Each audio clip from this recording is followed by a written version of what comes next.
Hey guys, welcome back to the Nets, the home of unbiased views. With me is Arsh, and as always, we will be covering some of the games that are going around the world, but taking a deeper dive into the one that matters the most, India versus England. So, hey Arsh, welcome back.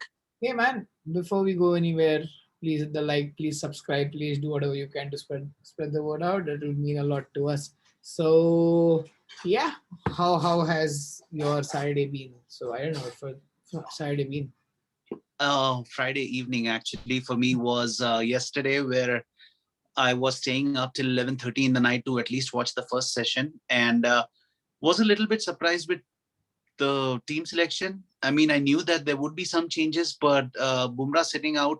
Now that when you look back, it makes sense. But I was a little bit surprised with Bumrah and both Akshar and uh,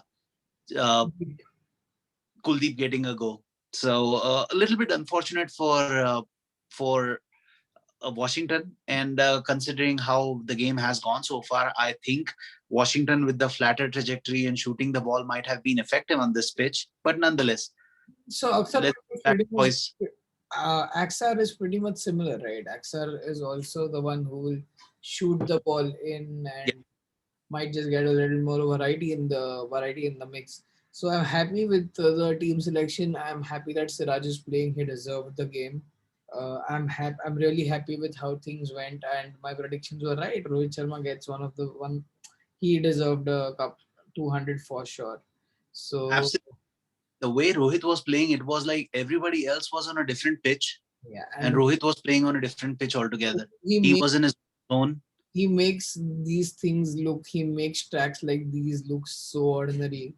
And when players like Kohli or even Pujara, who could have made it look difficult, or anyone else, so he is one person who gets a second and a half extra than the other.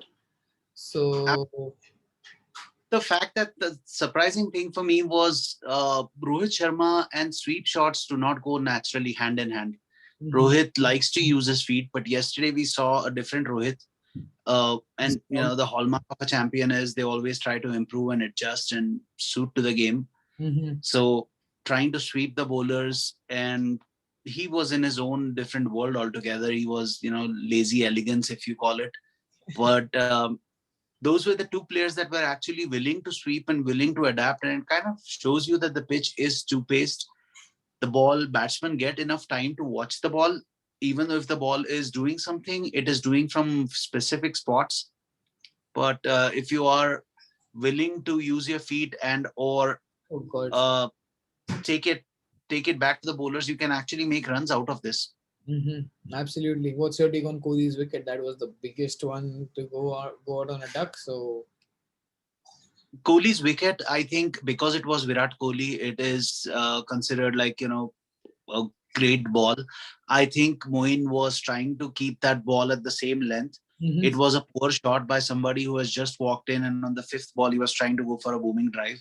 So, so yes, it was my yeah. So my take on the ball was a pretty ordinary one, like an average off spinner of break ball, but then going for an expensive drive costed him his wicket. So yes, yeah. absolutely.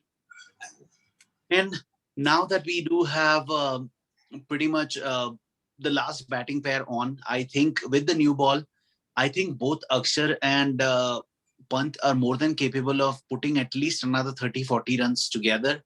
I Mhm. don't know what happens after this, but if we manage to see off the first maybe 6 or 7 overs, we might see Jack Leach coming in early again. Seventh or eighth over, you might see Jack Leach coming in and trying to use the new ball a little bit Mhm. before it becomes completely useless. Mhm. But I have a feeling that if we survive the first 10, 12 overs, I think Pant and Akshar can stitch together a partnership of 50, 70, and we might see somewhere getting close to 370. So 350, anything more than 350 is a beautiful game. The day has been pretty much won by India with Rohit Sharma's innings, and so I wouldn't say it has been won by India if we would have been 4 wickets down for the same score. I would have said that India. I would have considered the game to be the day to be Indians on the Indian side. But a couple of sessions shared. I wouldn't think they were shared. I thought England had an upper hand in the third session. So and the second session was completely dominated by Aru and Rahane. So the first session was shared. The second was won by India. The third session was go leaning towards England. At the end, it was shared, but leaning towards England, right? So, what's your take for tomorrow's outcome? And uh, I I get a feeling India does have a pretty decent bowling lineup this time around. We don't have bowlers to actually control them. Both Akshar, considering how Joe Root has been bowling, I think Akshar will be lethal. I would definitely bring in Ashwin as soon as possible. Use the fast bowler in short spurts. It's been 30. Tomorrow it's supposed to be 32 degrees with a 78% humidity in Chennai. it's going I have a feeling that fast bowlers will be rotated, but you will be seeing, and I am missing Jadeja on this pitch. Jadeja would have been to absolutely on this track. absolutely a killer, man, a killer that we So could win the game. Like he was the decision making from I I still feel that this will be a 3.5 day test match. yeah, going towards India, Yeah, going on. and yeah, I'm again. I had earlier predicted it will be 3-1 India, so I think this will be a test match that is going to wrap up in 3.5 days. I will be more surprised for. I mean, the test match that can go either ways is the pink ball, Mhm. because so far the pink ball test match, no one really knows when the pink ball starts acting up. It has a brain of its own. But there is reverse swing for the taking. England may have missed a trick or two by dropping Anderson. Broad is not looking as effective as Anderson, but then again, Even Broad has Even first Jofra wicket. for that matter, they could have stuck to one Jofra or Anderson, but missed the trick. Jofra is injured, so Jofra was a forced change. Oh, But and I think that considering there was a 7 day break after this game, Anderson could have probably played Anderson and then probably played Anderson again in the Pink Day Test match, and if needed, given him a break in the last one. But that's for that. Moving to the other test match, pretty intriguingly poised that one as well. mm-hmm. West Indies put up 400 plus. Uh, Bangladesh, who were struggling at one time, managed to go to 296. Liton Das and Mushfiqur Rahim stepping up. Mm-hmm, mm-hmm. And now West Indies are, I think, 150 plus runs ahead with 3 wickets down. So it seems like the ball has started turning there. The ball has started doing something there as well. And tomorrow, day 4, would be again something to look forward to with the Bangladesh Test match. Mm-hmm. I don't know if you were keeping tabs of Pakistan versus South Africa. Mm-hmm. How was that going? I heard the last I checked was 98 for three when they needed 40 out of the last 8 or 9. Well, South Africa won the test, won the T20 145 for 4. So with 22 balls to spare. So it was a big, massive victory. Mm-hmm. And so the funny thing, or something that is worth mentioning out here, is South Africa got 2 no balls, and both the free hits were dead balls.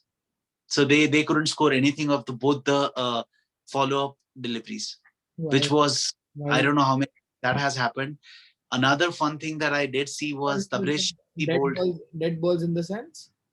dead balls, in the sense they couldn't score anything of those both the follow up deliveries. So free hits, both the free hits resulted in 0 runs. Okay, so And another fun thing that happened with that game was Tabriz Shamsi bowled 4 overs for 16 runs and got 1 wicket. Brilliant bowling, is it? amazing flight, amazing turn, perfect pitching. The game in Lahore didn't give any the batsman the pace that was needed to hit the ball out. Mm. And Pretorius, who was missing for all these years from South Africa, put a man of the match performance. He was the pick of the bowlers as well. Is it? So it's going to the third T20, and South Africa has a record of not losing a T20 series in Pakistan so far. Mm-hmm. So it's going to be a close game. Let's hope. Let's hope. Let's hope. Let's hope cricket wins. All right. Well, I guess that's all that we have. So, guys, one quick request. If you have come this far, please do hit the like button, hit the subscribe button, give us a shout out. Nonetheless, it would be amazing for us if we are doing good. Leave us a feedback. If we are not doing good, leave us a feedback. We will be glad to work on it. And that's all that I have. Wherever you guys are, stay healthy, stay safe. Bye bye. Peace out, guys.